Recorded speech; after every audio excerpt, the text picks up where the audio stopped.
ఒక చిన్న కథ. ఒకప్పుడు ఒక దంపతులకు ఒక కొడుకు ఉండేవాడు. ఆ దంపతులు అతనికి మార్క్ అని పేరు పెట్టారు.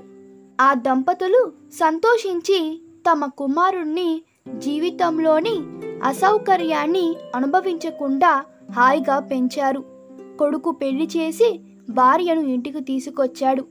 తండ్రి అకస్మాత్తుగా అనారోగ్యంతో మరణించాడు. కొడుకు సంరక్షణలో తల్లి మిగిలిపోయింది. మార్కు భార్య గర్భవతి అయింది మరియు ఆమె ఒక బిడ్డను కనింది. మార్కు తల్లి అమ్మమ్మ అయినందుకు సంతోషంగా ఉంది, కానీ ఆమె ఆనందం స్వల్పకాలికమైంది.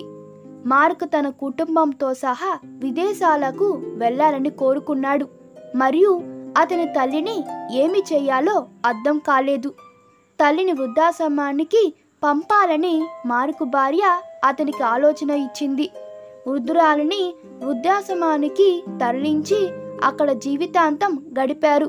మార్క్ వారానికి ఒకసారి ఆమెకు ఫోన్ చేసి మాట్లాడేవాడు. తర్వాత ఆమెకు కాల్ చేయడం మానేశాడు. మార్కు తల్లి అతని పిలుపు కోసం ప్రతి వారం వేచి ఉండేది. ఒకరోజు ఆమె తీవ్ర అస్వస్థతకు గురై తన జీవితంలోని చివరి గడియల్లో ఉన్నందున ఆమె ఒక కాగితం తీసుకొని ఉత్తరం రాసి తన వార్డెన్ని ఏదో ఒక రోజు వస్తే మార్క్ ఇవ్వమని కోరింది.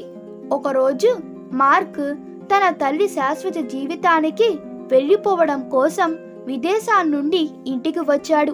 ఆ విషయం తెలియగానే షాక్ తిన్న అతను తన తల్లిని పట్టించుకోవడం లేదన్న అపరాధ భావంతో ఉన్నాడు. అనంతరం తల్లి ఉంటున్న వృద్ధాశ్రమానికి వెళ్ళి చూస్తే తల్లి మృతి చెందింది. వృద్ధాశ్రమం వార్డెన్ తన తల్లి మరణాశ్రయంపై రాసిన లేఖను అతనికి అందించాడు. మార్క్ లెటర్ తీసుకొని చదవడం మొదలుపెట్టాడు. లేఖ ఇలా ఉంది: ప్రియమైన కుమారుడా, నన్ను జాగ్రత్తగా చూసుకోనందుకు నేను నిన్ను శపించను. నన్ను ఈ వృద్ధాశ్రమంలో ఉంచినందుకు నేను నిన్ను నిందించను. నేను మరికొంత కాలంలో చనిపోతానని మీకు తెలియదు, కానీ నాకు తెలుసు. కానీ నేను ఇప్పుడు మీకు చెప్పబోయే పనులు మీరు చేస్తానని మీరు నాకు వాగ్దానం చేయాలని నేను కోరుకుంటున్నాను. మీకు తెలుసా, ఇక్కడ తిండి లేక నిద్రపోవాల్సిన సందర్భాలు ఉన్నాయి. ఇక్కడ ఫ్యాన్లు చాలా పాతవి మరియు వాటిని భర్తీ చేయాలి. దయచేసి నేను ఉన్న ఈ వృద్ధాశ్రమంలో వీటిని సరిచేయండి.